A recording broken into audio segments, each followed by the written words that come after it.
So Uber's CEO, Dara Khosrowshahi, my good friend, he still sounds so optimistic and ambitious about Uber's outlook, but I'd love you guys to comment, because I've heard this record play over and over again for many years, and I just look at the stock price right now. It's at $34, which is pathetic, and I'll let you be the judge. Your projections, you're saying Uber will hit $5 billion in EBITDA in a couple of years. That's many, many times more what Uber is doing today, but light of what some analysts expected. You got the stock down now 2 days in a row, already down again this morning. What do you think it is that investors aren't seeing? You know, it's tough to tell as far as market short-term goes. As you know, with interest rates increasing, inflation expectations increasing, I think the market has been a difficult market for a lot of companies out there. But if you look at the fundamentals of Uber, not only long-term, but even this last quarter, we had our audience grow by 27% on a year-on-year basis. We had gross bookings highest ever, almost $26 billion, up 50% year-on-year. And we had our second quarter of profitability, and we projected this $5 billion target ahead of us.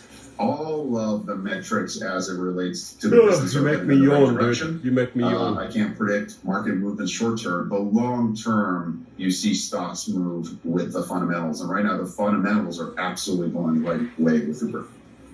You said prices are starting to come down, but inflation is hitting record levels elsewhere. And I'm wondering if you're concerned that that's going to hurt demand coming back from the platform, because your riders are paying more for everything else. Well, hang on, not just the riders, the drivers are paying more for gas. I think it's a great concern theoretically. But if anything, our marketplaces have been more supply constrained than demand constrained. We've had plenty of demand come in, both for rideshare. We've had plenty of demand come in for delivery as well. And as we see, the top line is super healthy. What we had historically had a tough time with was getting as many drivers and couriers to join the network as we wanted to. I think the good news for us now is we're up to 4.4 million earners on the platform. We added 325,000 earners onto the platform last quarter. And as a result, the marketplace is becoming more balanced. I do think inflation is here to stay. But for us, it's about balancing both supply and demand. And right now, that balance is in a really, really good place. Dara, good morning. It's Guy in London. Good morning. Uber is from London. In the financial market's a long duration business. We're looking further out for profitability, for the big returns that are going to come towards us as the business matures. As interest rates go up, that potentially becomes tougher and tougher. You said a moment ago you see sort of near-term volatility, but you're more confident in the long term. What gives you that confidence in the long term? It would seem like a tough moment in time to have longer-term projections. Well, I think we're seeing it in the business right now. The business is coming back faster than ever before. We're record gross bookings levels. And we said actually that we're going to hit free cash flow positivity this year. So I think with Uber, you have the balance of, hey, in the short term, what have you done for me lately? We're delivering profits. What have you done for us lately? Nothing. Our Q1 is stronger than Q4. That's not true for some of our competitors. And at the same time, we're putting a marker down on long-term growth of 22 to 26% and significant incremental profits as the business grows. So I think we're a balanced story, which is you want improvement next quarter, you want improvement next year, you got it. But you want long-term growth, 5 to 10 years with increasing margins, we have that as well. I think if we deliver on both the short and the long term, we're going to be just fine. I want to stop him there because I have a little message for him.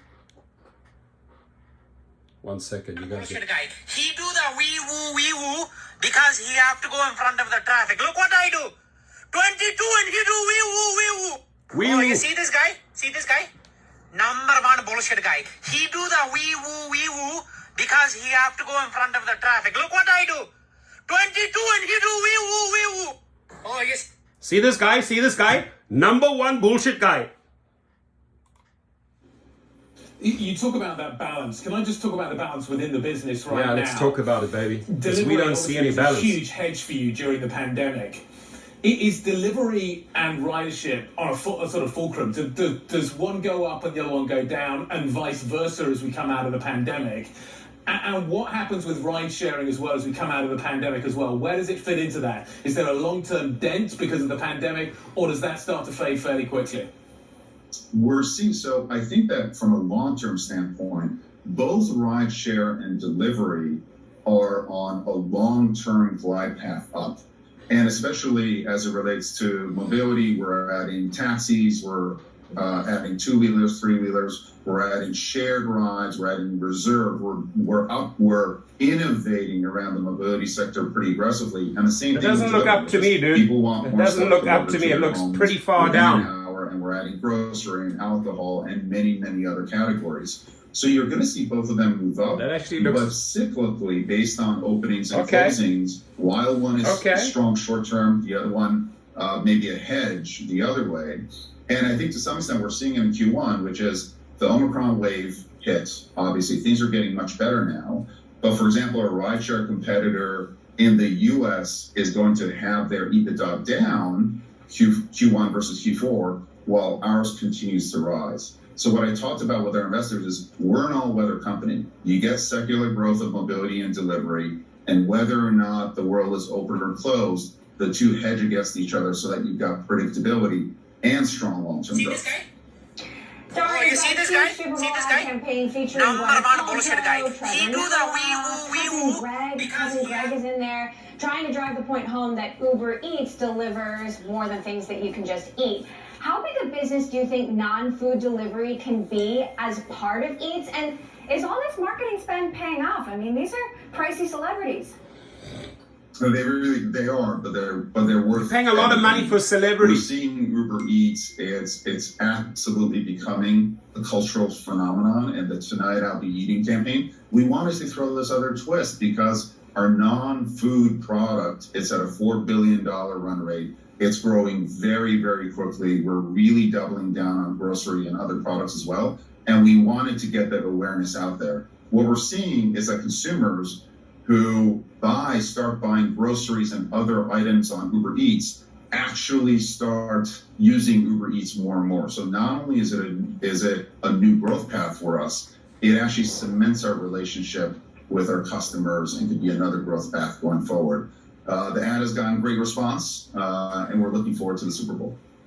We're preparing for an onslaught of crypto and metaverse ads, and I'm wondering if any of this has convinced you. Is there any chance of Uber accepting Bitcoin in the future? Are you having conversations about this internally? Like, could it happen someday?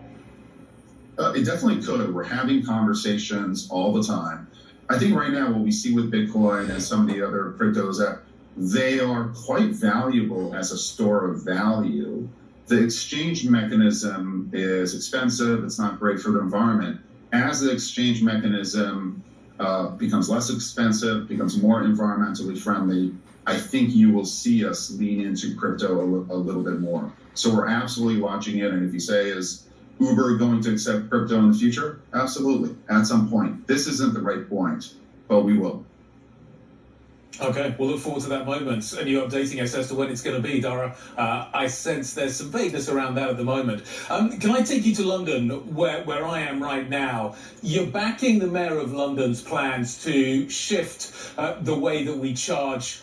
The congestion charge is likely to go. We're likely to shift potentially to a pay-as-you-go, a pay-per-drive, pay-per-mile type of model. Do you think backing the Mayor, Sadiq Khan, is going to help you in terms of your license renewal, which I think is coming up in March? And I'm also wondering, kind of the bigger picture here, if we head towards this kind of model in London, is that a big step towards pooling?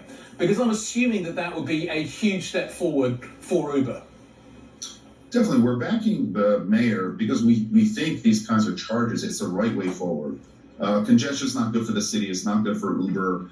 And what we believe in is that, the vehicles with the greatest amount of utility should be the ones that use the roads. I think utility increases as vehicles become more environmentally friendly. So 10% of our kilometers now in London are EV vehicles, and we're going to keep pushing that up. And I absolutely do believe that pooling creates more utility, more than one person in a car, and that is an area of the business that we're investing in. We're also actually investing in a lot of developing markets in high capacity vehicles. Can you get 10 people in a bus, and you can call it Uber Bus, but it uses a technology that we have in terms of routing, pricing, matching, and takes it to the next level. So we're looking forward to partnering with London going forward, and congestion, again, lowering congestion is in everyone's interest. Last quick question, Dara. Your head of mobility, Andrew McDonald, said getting taxi drivers will unlock that next chapter of growth. And I'm curious what you're prepared to offer them, given that taxi drivers, many of them around the world, first you try to drive them out of business. Now you want to do business with them. Well, I think that what we have to offer them is more demand. Let's be clear here. The company with its multi-billion-dollar investors tried to destroy the taxi industry, try to drive them out of business. Taxi drivers should never forget this, right? And now that you have not succeeded on that route, you haven't managed to wipe them out, right? They're still there, they're coming back stronger. Oh, now you want to suddenly partner with them. I mean, why all these double standards, Dara? And it's essentially e-hail riding demand. Ultimately, whether you're an Uber driver or you're a taxi driver, you want to get paid for your time, and time with your car empty is not constructive. It's not good for anyone. It's not good for the environment as well. We are now building out tool sets that are specially dedicated to taxi fleets, so that you as a consumer, if you want to take a taxi or you want to take an Uber, you want to reserve, you can. So it's great for the consumer. But taxi fleets hopefully will work with us, and as they do, they'll get more demand, which we think is a win-win. So I'm going to just leave on this note here. You see this guy? See this guy? Number one bullshit guy. He do the wee woo because he have to go in front of the traffic. Look what I do. 22 and he do wee woo. Oh, you see this guy? See this guy? Number one bullshit guy. He do the wee woo because he have to go in front of the traffic. Look what I do. 22 and he do wee woo. I love that guy. So number one bullshit guy. He do the wee woo, the number one bullshit guy. You see this guy? You see this guy? Number one bullshit guy. Everyone, be safe, my friends.